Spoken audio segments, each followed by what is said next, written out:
Ruling New York's deadliest syndicate from a pristine, sterile office, Lorenzo Moretti was widely feared as the ghost of Palermo.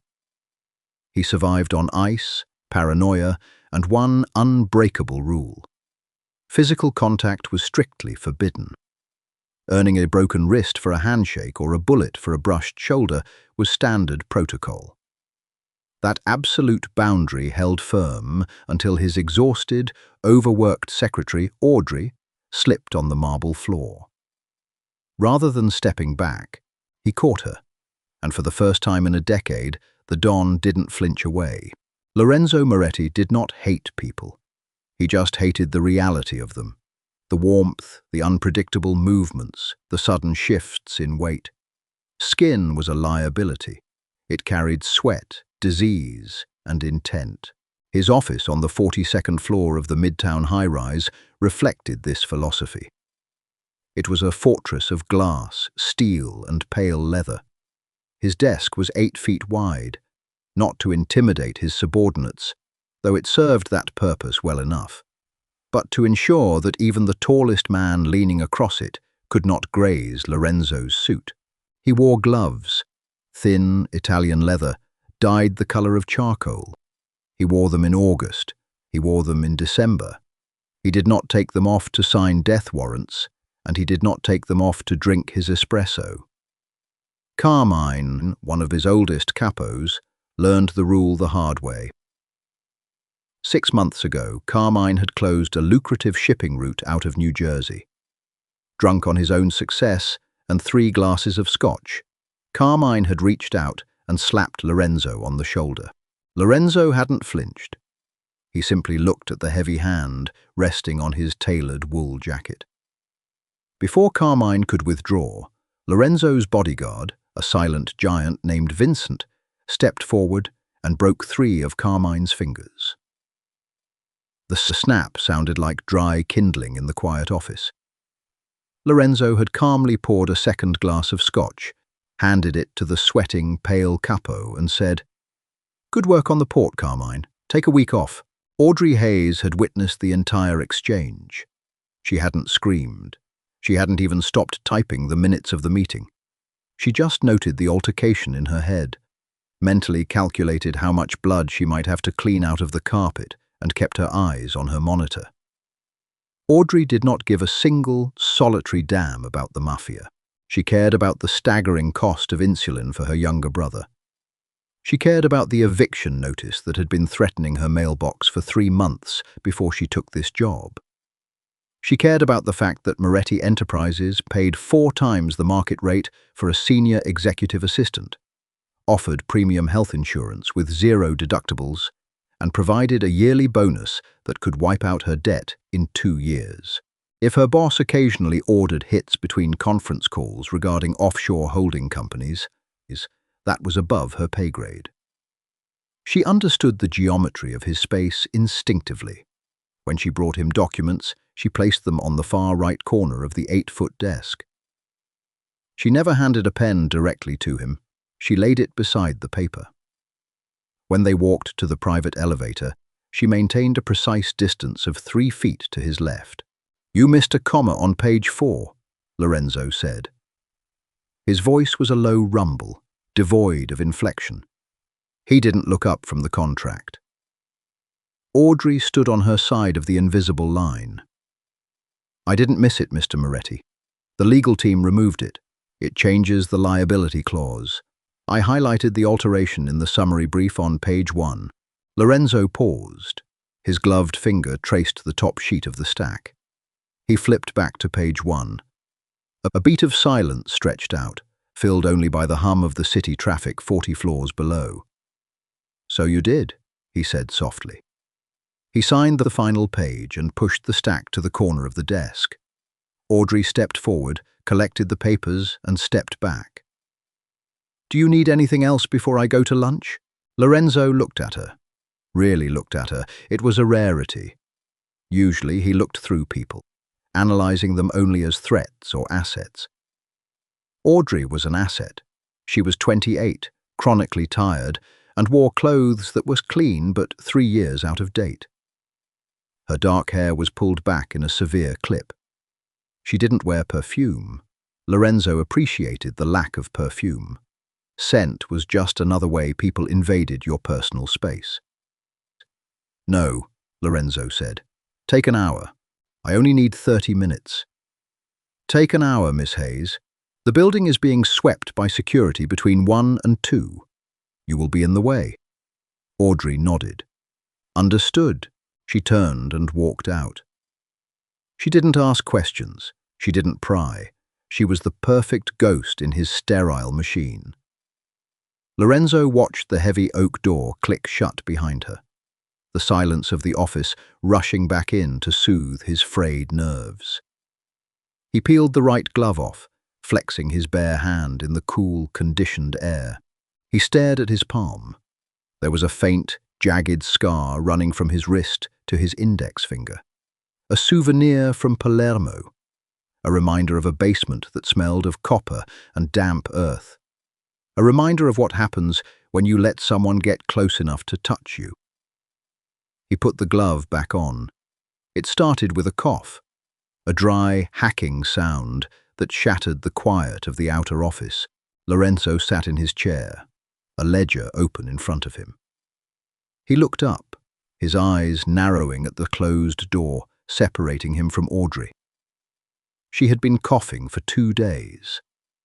It was mid-November, the time of year when New York turned into a freezing grey wind tunnel. Lorenzo hated illness. It was unpredictable. It was messy. He pressed the intercom button. "Miss Hayes." A moment later, the speaker crackled. "Yes, Mr. Moretti."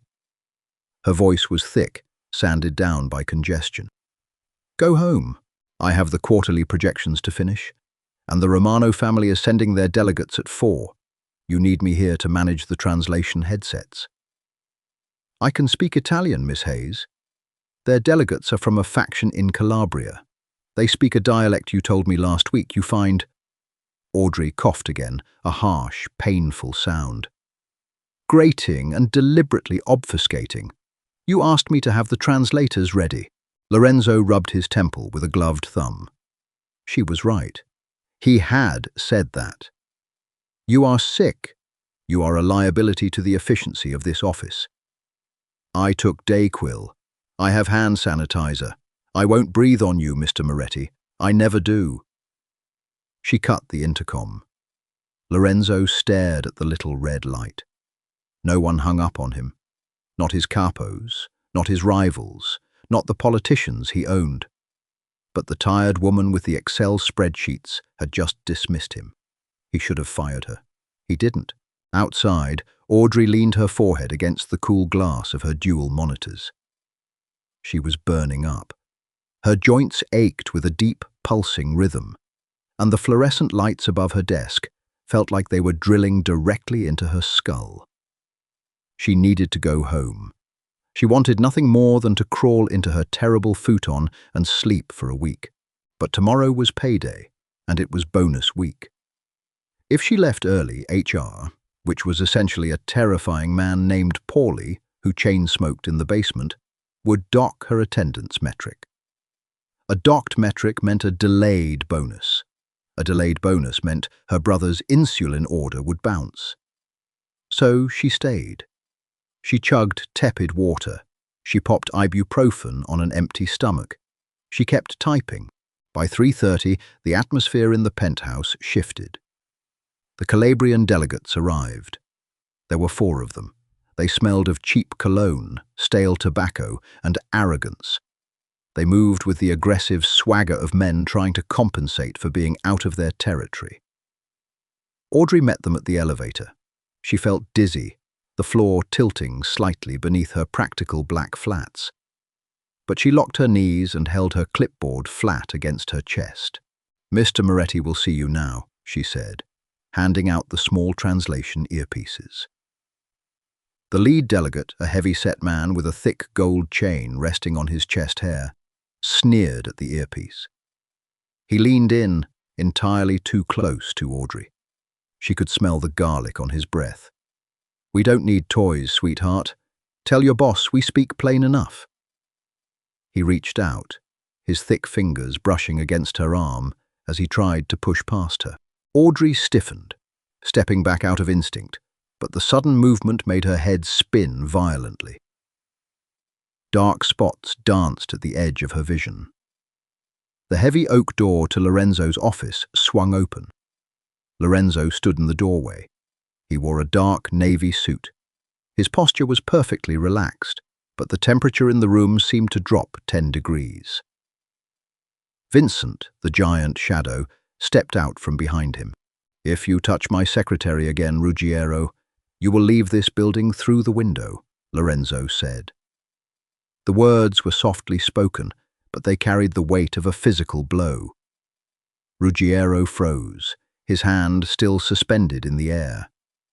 He forced a laugh, taking a deliberate step back. "Just a misunderstanding, Moretti. We're eager to get to business." Lorenzo's eyes flicked to Audrey. He saw the pale sheen of sweat on her forehead. He saw the slight tremble in her hands gripping the clipboard.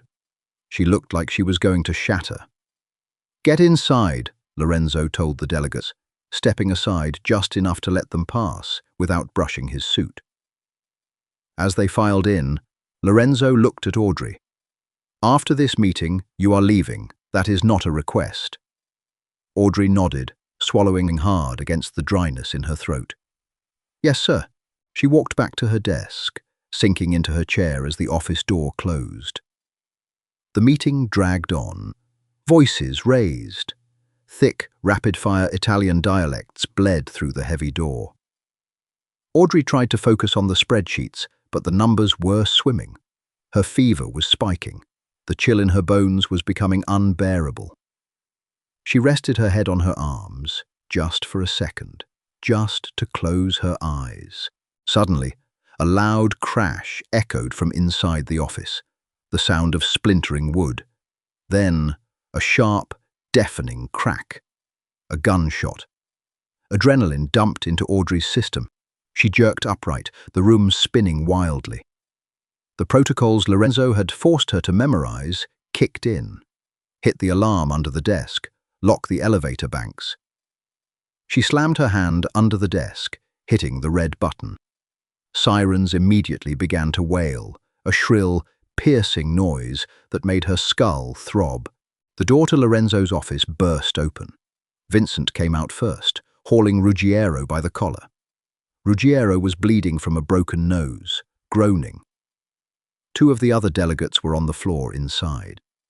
The fourth was backed against the glass wall, his hands raised. Lorenzo walked out. His face was a mask of cold fury. He was holding a suppressed pistol in his right hand. He didn't look at the bleeding men. He looked at the elevator bank, ensuring the lockdown had engaged.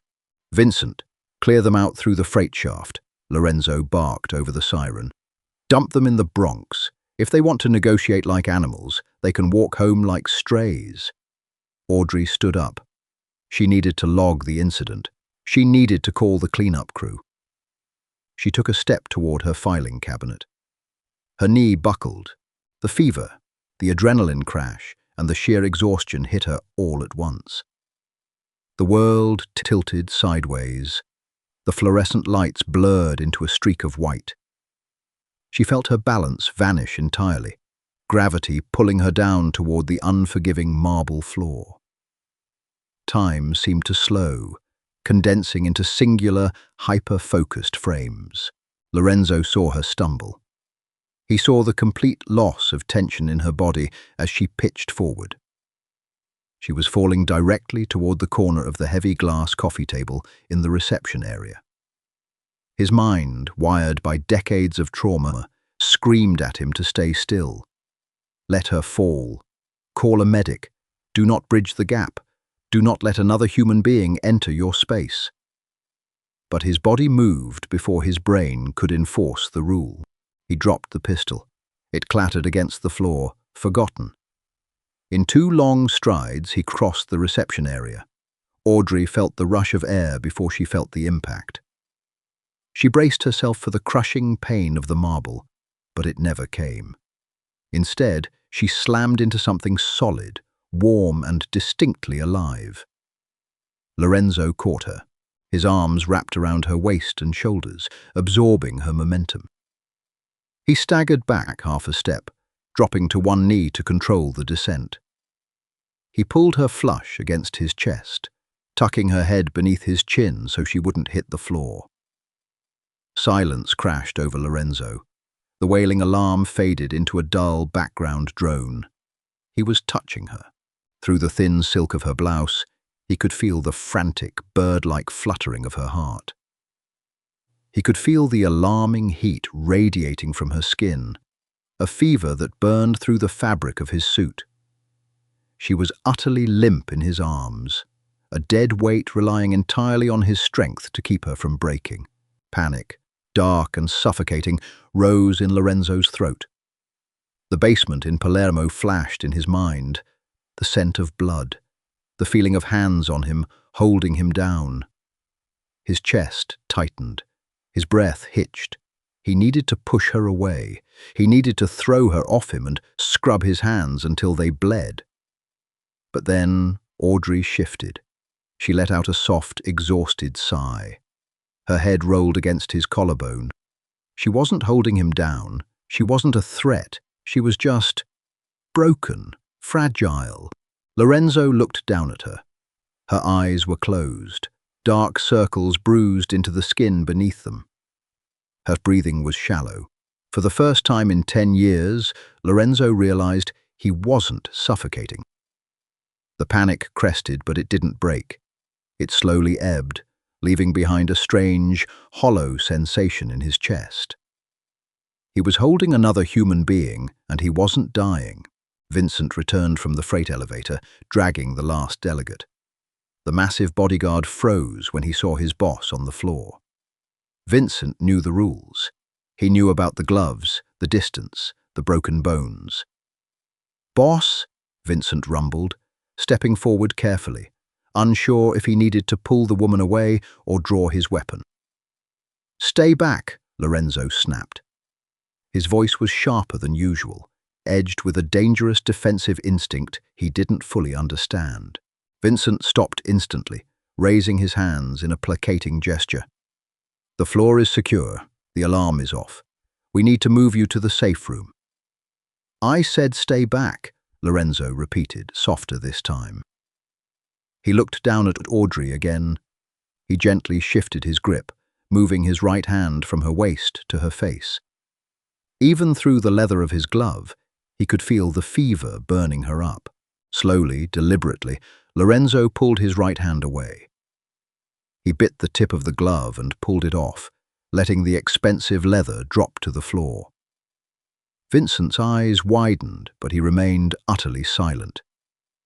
Lorenzo pressed his bare hand against Audrey's cheek. The contrast was shocking. His hand, perpetually cold, met the dry, scorching heat of her skin. He didn't flinch. The jagged scar on his palm pressed against her jawline. Audrey groaned, her eyelashes fluttering. The coolness of his hand felt like a lifeline in the boiling haze of her fever. She leaned into the touch, entirely unconscious of who she was leaning into. Lorenzo's breath caught. He stared at his hand. He stared at her face. The geometry of his world, the careful lines he had drawn to keep everyone out, had just shattered. "Call my personal physician," Lorenzo ordered, not looking up at Vincent. "Tell him to meet us at my penthouse." "Boss, the protocol for a breach is to—" "I don't care about the protocol, Vincent," Lorenzo said, his voice dropping into the terrifyingly calm register that usually preceded a massacre. "Call the doctor." Lorenzo slid his arms under Audrey's knees and back. With a grunt of effort, he stood up, lifting her into his arms. She weighed almost nothing, hollowed out by stress and poor diet. He held her tight against his chest. As he walked past Audrey's desk toward the private elevator, he didn't look at the blood on the floor. He didn't look at the broken wood. He only looked down at the woman in his arms, wondering how someone so frail had managed to tear down the walls of Palermo without even trying. The private elevator to the penthouse was a glass tube that climbed the exterior of the skyscraper, offering a vertiginous view of the Manhattan skyline. Usually, Lorenzo spent the 40-second ascent categorizing the city below into territories, assets, and liabilities. Tonight, he didn't look at the city. He looked at the pulse beating frantically at the base of Audrey's throat. She was still unconscious, her head resting against his chest. He held her with a rigid carefulness, his muscles locked. His right hand remained bare. The air in the elevator was cool, but her skin felt like a furnace against his palm. He could smell the faint scent of sterile office soap on her hair, mixed with the sharp tang of sweat and fear.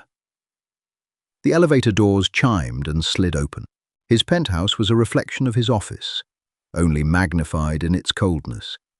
White marble floors, grey slate walls, and minimalist furniture that looked more like modern art than places to sit. It was a fortress designed for a man who expected to be hunted. There were no photographs, there were no soft blankets. He carried her to the guest bedroom. It was a room that had never been used. He laid her gently on the sprawling king-sized bed. Her dark clothes stood out violently against the pristine white duvet. He pulled the heavy curtains closed, plunging the room into shadows, then turned on a small bedside lamp. He stood by the door, his breathing shallow. His skin crawled with the phantom echo of contact. For 10 years, he had operated under the absolute certainty that to be touched was to be attacked. His nervous system was screaming at him to scrub his hands, to check his perimeter, to find the threat. But the threat was a 28-year-old woman shivering in her sleep. The front door chimed. Vincent let Dr. Rossi in. Rossi was 65, a man who had pulled bullets out of Lorenzo's father and sewn up Lorenzo's own knife wounds without ever asking for a police report. He carried a battered leather medical bag and smelled faintly of rubbing alcohol and expensive cigars. Rossi walked into the bedroom, stopping short when he saw Audrey. He looked at the bed, then at Lorenzo standing rigid by the door, then down at Lorenzo's bare right hand. Rossi's eyebrows twitched, but he was a survivor. He asked no questions. "What happened?" Rossi asked, setting his bag on the nightstand. "She collapsed," Lorenzo said. His voice was flat, betraying nothing. "Fever, exhaustion. There was an altercation in the office prior to it. Gunfire. She wasn't hit, but the shock likely triggered the syncope." Rossi nodded, pulling a stethoscope from his bag. He leaned over the bed and reached out to unbutton the top of Audrey's silk blouse to listen to her chest. "Don't!" Lorenzo snapped. The word cracked like a whip in the quiet room. Rossi froze, his hand hovering an inch from Audrey's collar. He looked over his shoulder at the Don. Lorenzo stepped forward. The irrational surge of violence in his chest confused him. He didn't want Rossi touching her. He didn't want anyone touching her. "Listen through the fabric, or check her pulse at the wrist." Rossi slowly withdrew his hand. "Lorenzo, I need to hear her lungs clearly. If she has pneumonia, you will manage without undressing her, doctor." Rossi sighed, a tired sound of a man who had dealt with dangerous, unreasonable men for 4 decades. He adjusted the stethoscope and pressed it firmly against Audrey's back as he carefully rolled her onto her side. For 10 minutes, the room was silent, except for the clinical sounds of the examination. Rossi took her temperature, checked her pupils, and palpated her lymph nodes. Lorenzo watched every movement with the intensity of a sniper waiting for a target. "She's burning out," Rossi finally said, packing his instruments away. "Severe respiratory infection exacerbated by extreme fatigue, dehydration, and likely malnutrition. Her immune system is completely shot."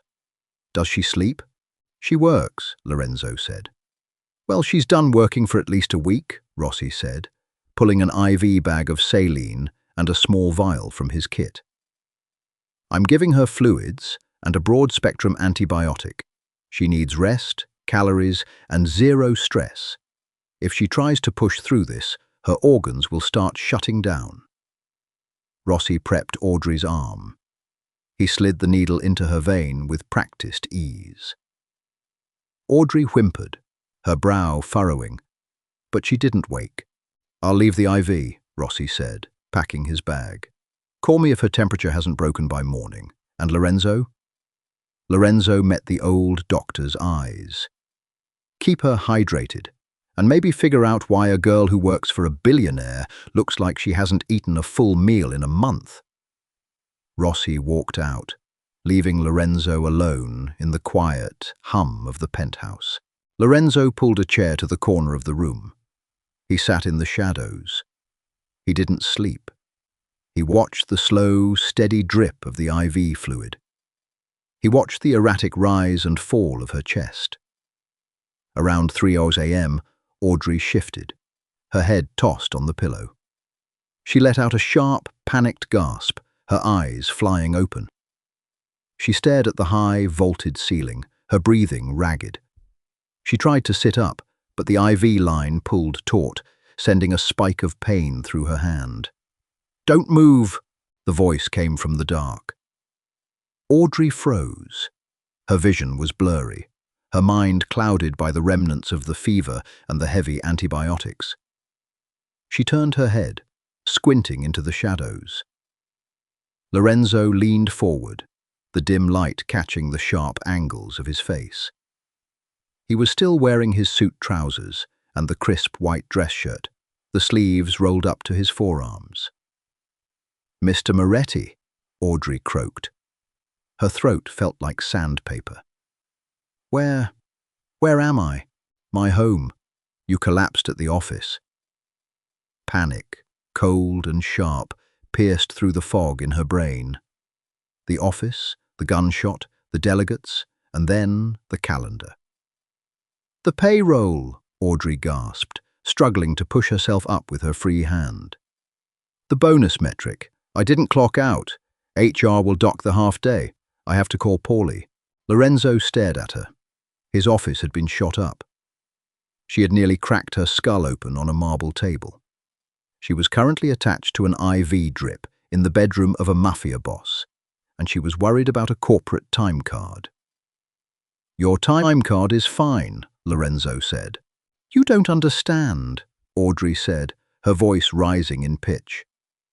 The fever made her desperate, stripping away her usual guarded professionalism. "It's bonus week. If I miss the metric, the payout is delayed until the next quarter. I can't wait until next quarter.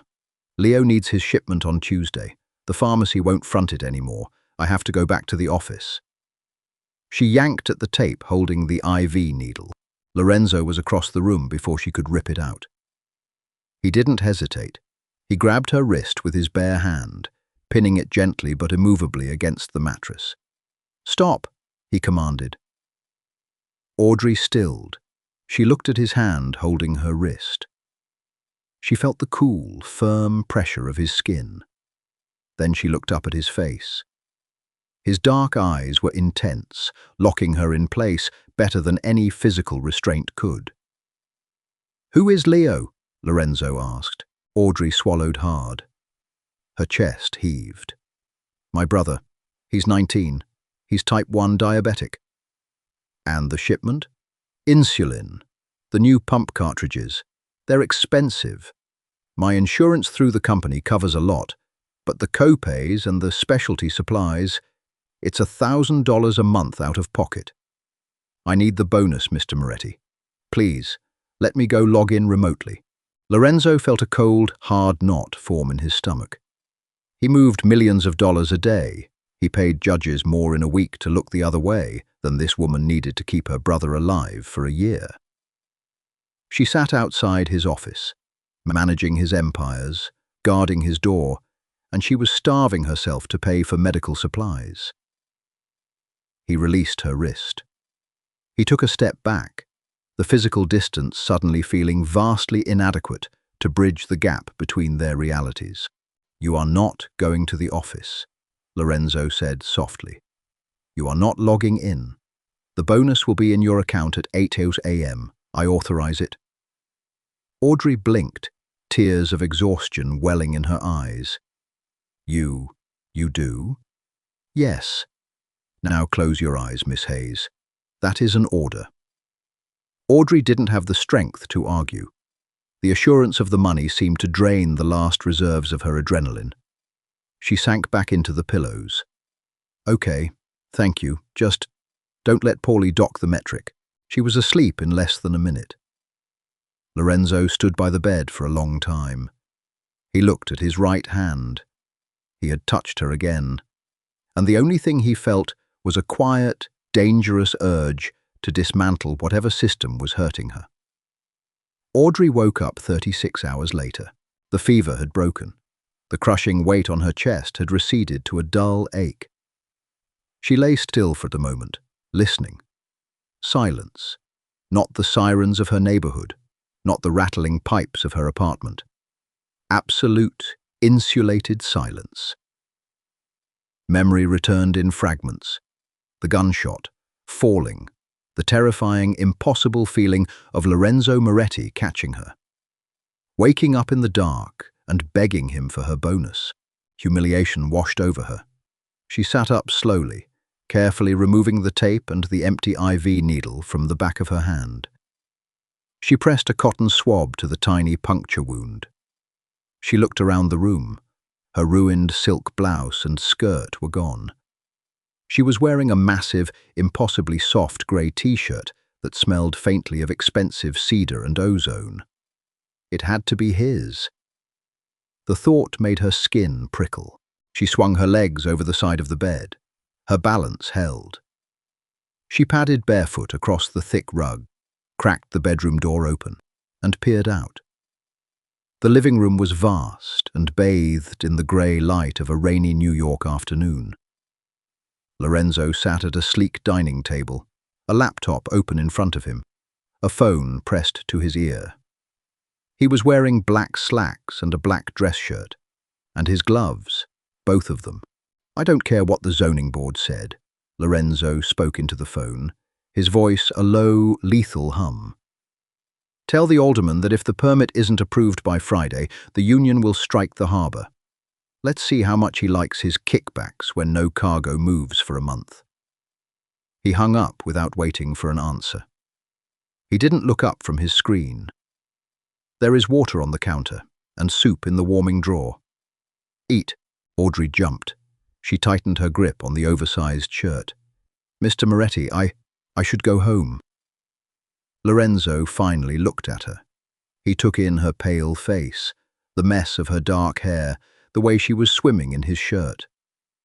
He closed the laptop. "Sit down, Miss Hayes." It wasn't a request. Audrey walked to the kitchen island, pulling out a heavy steel stool. She sat. Lorenzo stood, walked into the kitchen, and opened a warming drawer. He pulled out a porcelain bowl of broth and set it on the counter in front of her. He placed a spoon beside it. He didn't stay on the far side of the island. He stood right across from her, maybe 2 feet away.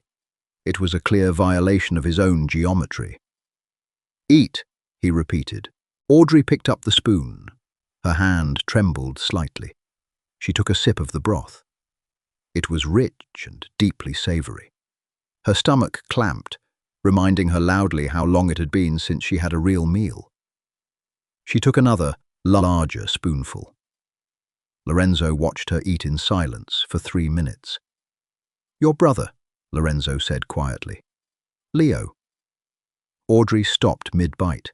She lowered the spoon. "Yes, he's a sophomore at NYU, majoring in computer science. He was diagnosed at age 11. Your parents passed away 4 years ago in a car accident. You assumed his guardianship and his medical debt. You sold your family home in Queens to cover the estate taxes, and you moved into a 4th-floor walk-up in Brooklyn." Audrey stared at him, her heart hammering against her ribs. "You looked into my file." "I looked into your life," Lorenzo corrected. "Your file said you had a dependent. It didn't say you were carrying $50,000 in inherited medical debt and paying black market prices for out-of-network insulin. Audrey's jaw tightened. The shame of being helpless fought against her natural pragmatism. "I manage it. That's why I took the job with you. The pay is good." "You are killing yourself, Audrey." He used her first name.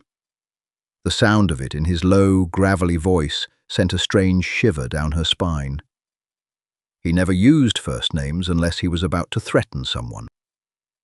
"I do what I have to do," she fired back, her chin lifting. "I don't have the luxury of collapsing. Friday was a fluke. It won't happen again." "It won't," Lorenzo agreed softly, "because as of this morning, the debt is gone." Audrey froze. The kitchen seemed to spin slightly. "What?" Lorenzo adjusted his cuffs, his expression completely blank. "The hospital debt has been settled. The collections agencies have deleted the files from your credit history, and the pharmacy in Brooklyn that was upcharging you for the pump cartridges." He paused. They experienced a sudden change in management. The new owner has established a lifetime supply line for Leo, delivered to his dorm, 0 cost. Audrey couldn't breathe. The weight that had been sitting on her chest for 4 years, the crushing, suffocating terror of failing her brother, just vanished. It was so abrupt, she felt like she was falling again. You paid it," she whispered. "I erased it. There is a difference." "Why?" Tears spilled over her lower lashes, hot and unbidden. She wiped at them furiously. "I am just your secretary. You don't do charity, Mr. Moretti. You don't do favors. What is the cost?" Lorenzo stepped closer. He placed his gloved hands on the marble counter, leaning in. He was close enough now that she could see the faint flecks of gold in his dark eyes. He was close enough that if she reached out, she could touch his chest. "The cost," Lorenzo said, his voice dropping to a near whisper, "is that you stop starving yourself. The cost is that you tell me when you are ill. You are mine to protect, Audrey. You sit outside my door. You take my bullets. You do not die quietly in the corner over a debt I can wipe out with a phone call." He didn't say, "You work for me." He said, "You are mine to protect." Audrey stared at him. The terrifying, ruthless mafia don, the ghost of Palermo, was looking at her not as an asset, but as something precious. She didn't know what to say. She just cried, silent tears tracking down her pale cheeks. Lorenzo's jaw clenched. He hated tears. He hated the lack of control they represented. But looking at her, he didn't feel disgust. He felt an overwhelming urge to wipe them away. He slowly lifted his right hand. He hesitated, the trauma of a decade fighting against the instinct of the moment. With a jerky motion, he pulled the leather glove off with his teeth and dropped it on the counter. He reached across the island and brushed his bare thumb beneath her eye, catching the tear. His hand was trembling slightly. Audrey noticed it. She noticed the jagged scar on his palm. She didn't pull away. She leaned into the touch, closing her eyes, letting the cool, grounding reality of his skin anchor her. Lorenzo exhaled, a long, shaky breath. He didn't pull away either. 2 weeks later, the atmosphere on the 42nd floor was completely unrecognizable to anyone who knew how to look. To the untrained eye, everything was normal. The phones rang. The spreadsheets were printed. The silent, lethal men in expensive suits came and went. But Carmine noticed it. Carmine had returned from his forced vacation with 3 pins in his fingers and a deep, abiding terror of Lorenzo Moretti. He walked into the outer office to drop off the weekly ledger from the ports. Audrey was at her desk. She looked different. The dark circles under her eyes were gone. Her hair was down, falling in soft waves over her shoulders.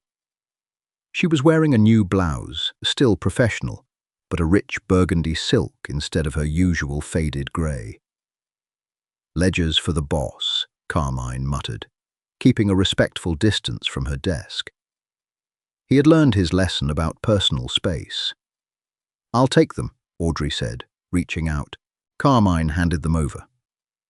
As he did, the heavy oak door to Lorenzo's office opened. Lorenzo stood in the doorway. He was holding a file. Carmine immediately stiffened, his eyes dropping to the floor. "Don Moretti, the port receipts are here." "I see that, Carmine," Lorenzo said. His eyes flicked to Audrey. "Bring them in, Miss Hayes." Carmine turned and fled towards the elevator, desperate to get out of the strike zone. Audrey picked up the ledgers, grabbed Lorenzo's fresh espresso from her desk, warmer, and walked into the office. She waited for Lorenzo to close the door behind her. The geometry of the room had changed. Audrey didn't walk to the far right corner of the 8-foot desk. She walked directly around it, stepping into the space behind the desk, standing shoulder to shoulder with Lorenzo. Lorenzo was looking at a shipping manifest, his brow deeply furrowed. He was stressed. The feds were sniffing around a warehouse in Queens, and a rival crew from Chicago was making noise at the borders. Audrey set the espresso down beside his hand. She noticed he was rubbing his right palm. He did that when his anxiety spiked. The scar tissue burned when the phantom memories of the basement threatened to surface. He was wearing his left glove. His right hand was bare. He hadn't worn the right glove in her presence since the night in the penthouse. "The FBI requested the customs logs for Pier 4, Lorenzo said softly, not looking up. "They have a subpoena." "Legal already handled it," Audrey said, matching his low volume. "The shell company that owns Pier 4 was dissolved 3 days ago. The logs they requested belong to an entity that no longer exists in the state of New York." Lorenzo stopped rubbing his hand. He looked at her, a faint smirk playing at the corner of his mouth. "You dissolved it?" "I signed the paperwork. You were busy with the Calabrians." Lorenzo shook his head slowly. "Remind me to triple your salary. You already paid off my life debt, Mr. Moretti. I think we're even." "We are far from even, Audrey." The silence stretched between them, thick and heavy. Lorenzo looked back down at the manifest, but he wasn't reading it. His bare right hand was resting flat on the mahogany desk, curled into a loose, tense fist. Audrey looked at his hand. She knew about his rule. She knew what he did to Carmine for a pat on the shoulder. She knew that the rest of the world viewed him as a monster encased in ice. But she also knew he had caught her when she fell. She knew he had sat in the dark for 2 days, making sure she breathed. Audrey reached out. She didn't hesitate. She didn't ask permission. She simply uncurled her fingers and laid her hand over his. Lorenzo went completely rigid. Every muscle in his back locked. The breath hitched in his throat. His instinct, honed by torture, survival, and endless paranoia, screamed at him to rip his hand away, to reach for the gun in his desk drawer, to eliminate the breach in his perimeter. But it was Audrey's hand. Her skin was warm, soft, and steady. Her thumb gently stroked the ridge of the jagged scar on his palm. It wasn't a threat. It was an anchor. Slowly, agonizingly, Lorenzo forced his muscles to uncoil. The panic receded, beaten back by the overwhelming reality of her touch. He turned his hand over beneath hers and laced his fingers through hers. He held on tight. He closed his eyes, letting out a breath he felt like he had been holding for 10 years. "The Chicago crew is sending an emissary tomorrow," Lorenzo murmured, his voice slightly hoarse. He didn't open his eyes. He just focused on the feeling of her hand in his. "I'll prep the conference room," Audrey said softly. "Do you need the translators?" "No," Lorenzo said, pulling her hand slightly closer, anchoring himself in her gravity. "Just you. I just need you." Dominic Russo did not respect the geometry of the room. He was the emissary from the Chicago outfit, a man who built his reputation on backslapping, loud laughter, and physical intimidation. He walked into Lorenzo's conference room like he owned the building, his heavy wool overcoat trailing a scent of stale cigar smoke and freezing rain. He brought two muscle-bound enforcers with him. Lorenzo had Vincent and Carmine, and Audrey. She stood by the credenza, organizing the legal binders. She wore a tailored black dress that fell just below the knee. Her hair was pulled back again, but not as severely as before. She looked like exactly what she was, the most efficient piece of machinery in the room. Russo took the seat opposite Lorenzo. He leaned over the polished mahogany table, planting his elbows on the wood. "Moretti, good to see you, you cold bastard." Lorenzo didn't blink. He sat perfectly still, his hands resting flat on the table. He was wearing both gloves today. "Russo, I assume you brought the revised territorial agreements regarding the Midwest distribution lines." "I brought them," Russo said, waving a hand dismissively. "But we have a bigger issue. My bosses feel like your chokehold on the port of Newark is uncooperative. We have product sitting in shipping containers while your union guys take their sweet time unloading. The union prioritizes my shipments," Lorenzo said, his voice a flat, dead calm. "That was the arrangement. Your product moves when mine is cleared." Russo laughed, a barking, grating sound.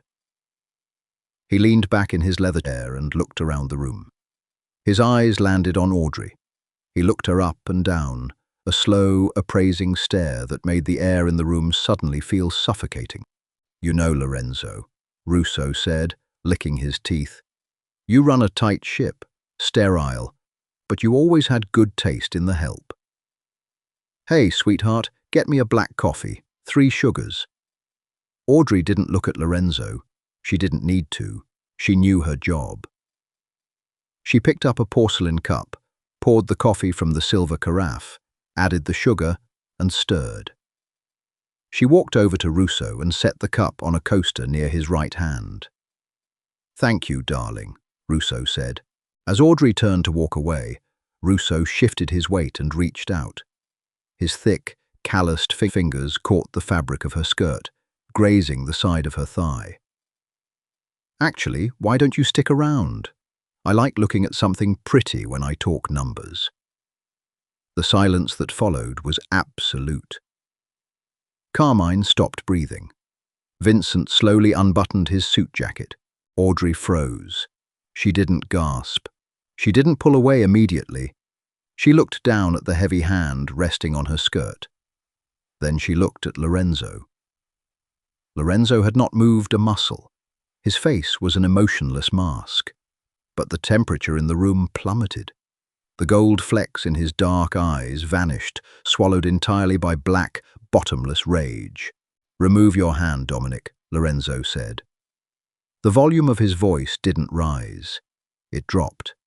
It was a whisper that cut through the silence like a straight razor. Russo smirked, looking from Audrey to Lorenzo. He thought he was playing a power game. He thought he was testing boundaries. "Relax, Moretti, just being friendly. I'm a tactile guy." "Remove it." Russo huffed a laugh and let go of the fabric. He raised his hands in mock surrender. "Touchy. I heard the rumors, Lorenzo. I heard you don't let anyone within 5 feet of you. Must be lonely at the top. Or maybe you just keep this one all to yourself." Audrey walked back to the credenza. Her heart was hammering violently against her ribs, but her hands were steady. She poured herself a glass of ice water and took a sip. She watched Lorenzo. Lorenzo leaned forward. The movement was slow, deliberate. He placed his gloved hands on the edge of the table. "The Midwest distribution lines are no longer up for negotiation," Lorenzo said quietly. "The contract is void." Russo's smirk vanished. The color drained from his face. "What? You can't do that. We have millions tied up in the Ohio corridor. We're just negotiating." "We were negotiating," Lorenzo corrected. "Then you touched what belongs to me. Now we are finished. You have 48 hours to clear your personnel out of my warehouses in Newark. If I find a Chicago rat in my city on Thursday, I will send him back to your boss in separate boxes." Russo stood up, his chair scraping violently against the floor. His enforcers twitched, their hands hovering near their waistbands. Vincent and Carmine drew their weapons in perfect synchronization, leveling the barrels at the chests of the Chicago men. "You're blowing up a $50 million alliance over a secretary," Russo spat, genuine shock mingling with his anger. Lorenzo finally stood. He buttoned his suit jacket with his left hand. "Vincent, escort our guests to the elevator. Ensure they do not get lost on the way to the street." Russo glared at Lorenzo, his chest heaving. He looked at the guns pointed at him, then at Audrey, and finally back to the Don. "You're making a mistake, Moretti. A massive mistake." "The mistake," Lorenzo whispered, "was assuming I am a civilized man." Russo and his men backed out of the room, followed closely by Vincent and Carmine. The heavy door clicked shut. The conference room was empty, save for the two of them. Lorenzo stood by the table for a long, agonizing moment. His chest rose and fell in rigid, controlled movements. He looked down at his gloved hands. He pulled the right glove off, then the left. He dropped them both on the mahogany table. He turned to look at Audrey. She was standing by the credenza, her hands clasped in front of her. She wasn't trembling, but she looked pale. Lorenzo crossed the room in 3 strides. He didn't stop at the invisible boundary. He stepped directly into her space. He reached out, his bare hands framing her face. His thumbs traced the line of her cheekbones. His palms were hot, fueled by the adrenaline still dumping into his system. "Did he hurt you?" Lorenzo asked, his voice rough, stripped of its usual control. "No," Audrey whispered, her breath catching at the intensity of his touch. "He just grabbed the fabric. I'm fine." Lorenzo closed his eyes, resting his forehead against hers. "I should have killed him at the table." "No, you shouldn't have," Audrey said firmly, bringing her own hands up to grip his wrists. "You can't start a war in a conference room over a bruised ego. You handled it the right way." Lorenzo let out a bitter, self-deprecating laugh. "The right way? I just threw away $50 million and invited a turf war with Chicago because a man brushed against your leg. I am entirely compromised, Audrey. You are a liability." "Then fire me." Lorenzo opened his eyes. He looked down into her fierce, determined face. "I would rather burn this city to the bedrock." The war started 3 days later. Chicago didn't pull their men out of Newark. They doubled down. They hit 2 of Lorenzo's supply trucks on the turnpike and burned a holding warehouse in Jersey City. Lorenzo did not come to the office. He went into the dark. For 5 days, Audrey ran the empire from the 42nd floor alone. She managed the shell companies, redirected the clean funds, and kept the legitimate businesses functioning while the underworld tore itself apart. She didn't sleep much. She drank too much coffee. She waited for a phone call that would tell her Lorenzo was dead. It was Friday night, past 11, when the private elevator chimed. Audrey was the only one on the floor. She stood up from her desk, her hand reaching for the silent alarm beneath the counter. The doors slid open. Lorenzo stepped out. He looked like a ghost that had been dragged through hell. His bespoke charcoal suit was ruined, torn at the shoulder and stained with dark, rust-colored patches. His tie was gone. His white shirt was unbuttoned at the collar, revealing a bruised and battered collarbone. Vincent was behind him, looking equally ragged, carrying a duffel bag that Audrey knew held weapons. "Secure the perimeter, Vincent," Lorenzo rasped.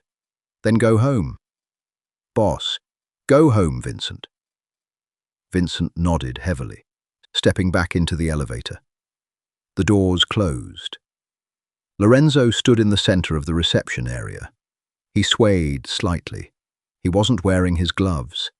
His knuckles were split and crusted with dried blood. He looked at Audrey. "Chicago?" she asked, her voice trembling despite her best efforts. "Finished," Lorenzo said. Word was hollow. "Russo is dead. Their capos pulled back. The port is ours." He took a step toward his office, but his left leg buckled. Audrey moved instantly. She didn't care about the blood. She didn't care about the violence he carried with him. She caught him under his right arm, wrapping her arm around his waist to support his weight. He stiffened violently at the contact, a ragged gasp tearing from his throat. He tried to pull away, his combat instincts overriding his mind. "It's me," Audrey said sharply, tightening her grip. "Lorenzo, it's me. Stop fighting." He froze. He looked down at her, his eyes wild and unfocused. Then the recognition hit. The tension drained out of him so fast he nearly collapsed, heavily relying on her strength to stay upright. "Audrey," he breathed. "Come on," she said, practically dragging him toward the private elevator that led to the penthouse. "You're bleeding." She got him upstairs and into the sprawling, minimalist bathroom. She sat him down on the edge of the large marble tub. He stared blankly at the floor, his hands resting on his knees. Audrey wet a heavy washcloth with warm water. She knelt in front of him. She took his right hand, the one with the jagged scar, and gently began to wipe the dried blood from his knuckles. Lorenzo watched her. He watched the way her dark hair fell over her shoulder. He watched the absolute lack of fear in her eyes as she cleaned the hands of a killer. "You shouldn't be here," Lorenzo whispered. "You shouldn't see this." "I work for the mob, Lorenzo. Did you think I thought you were importing olive oil?" She rinsed the cloth in a basin and moved to his left hand. "I was 19, Lorenzo said. His voice was suddenly very small, echoing strangely against the marble tiles. Audrey stopped wiping. She looked up. He was staring at his scarred right palm. "My father sent me to Palermo to negotiate with a splinter faction," Lorenzo continued, the words spilling out like blood from a reopened wound. "It was a setup. They took me. They kept me in a cellar for 3 weeks." Audrey's heart shattered. She held his hand tighter, anchoring him to the present. "They wanted my father to sign over the New York ports. He refused. So they started sending him pieces of me." Lorenzo's voice was utterly devoid of emotion now, slipping into the clinical detachment of severe trauma. They kept me blindfolded. The only time I knew they were in the room was when I felt their hands on me. Before the knives, before the pliers, just the hands." He looked at Audrey, his dark eyes shining with a jagged, broken light. "That's how I got the scar. I fought back when one of them got sloppy. I grabbed the blade. I killed him with it. Then I killed the other 2. But the feeling of their hands, it never washed off." He pulled his hand away from her, curling it into a fist against his chest. "When people touch me, I don't feel warmth. I feel the cellar. I feel the dark. I feel the absolute certainty that I am about to be unmade. That is what I am, Audrey. I am a broken thing trying to pretend I am a man." Audrey put the washcloth down. She didn't offer empty platitudes. She didn't tell him it was okay. She didn't treat him like a victim. She stood up, stepped between his knees, and placed her hands firmly on either side of his bruised face. Lorenzo's breath hitched, but he didn't pull away. He looked up at her, waiting for the disgust, waiting for the pity. "You are the man who paid for my brother's life," Audrey said fiercely. "You are the man who caught me when I fell. You are the man who just fought a war to keep me safe. You are not broken, Lorenzo. You are just carrying too much weight." She bent down. She pressed her lips to his forehead, right over a fading bruise. It was a simple gesture, a maternal, deeply human act of comfort. But for Lorenzo, it was a seismic event. The ice that had encased his chest for a decade cracked wide open. A sob, a harsh, ugly, desperate sound, tore from his throat. He wrapped his arms around her waist, burying his face in her stomach, holding on to her like she was the only solid thing in a collapsing universe. Audrey stroked his hair. She let him hold her. She let him break. For the first time in his life, the ghost of Palermo wasn't alone in the dark. The fallout from the Chicago War took a month to settle. The 42nd floor returned to its usual, terrifying hum of efficiency. But the geometry of Lorenzo Moretti's life had fundamentally shifted. Audrey was still his secretary. She still managed the ledgers, she still organized the meetings, and she still corrected the legal team's punctuation. But there was a new protocol in place. It was late December. The sky outside the floor-to-ceiling windows was a bruised purple, threatening snow. The office was quiet. Lorenzo sat at his 8-foot desk. He was reading a contract for a new legitimate real estate venture in Manhattan. His desk was clean, his suit was immaculate, and his hands were completely bare. The leather gloves, the armor he had worn for 10 years, were gone. He had thrown them in the incinerator 3 weeks ago. It wasn't a magical cure. He still hated crowds. He still couldn't stand the casual touches of his capos or his business partners. A handshake with a stranger still made his heart rate spike and his muscles lock. But he didn't wear the gloves anymore, because he needed to be ready. The heavy oak door opened without a knock. Only one person in the world walked into Lorenzo Moretti's office without knocking. Audrey walked in. She was carrying a stack of files and 2 cups of espresso.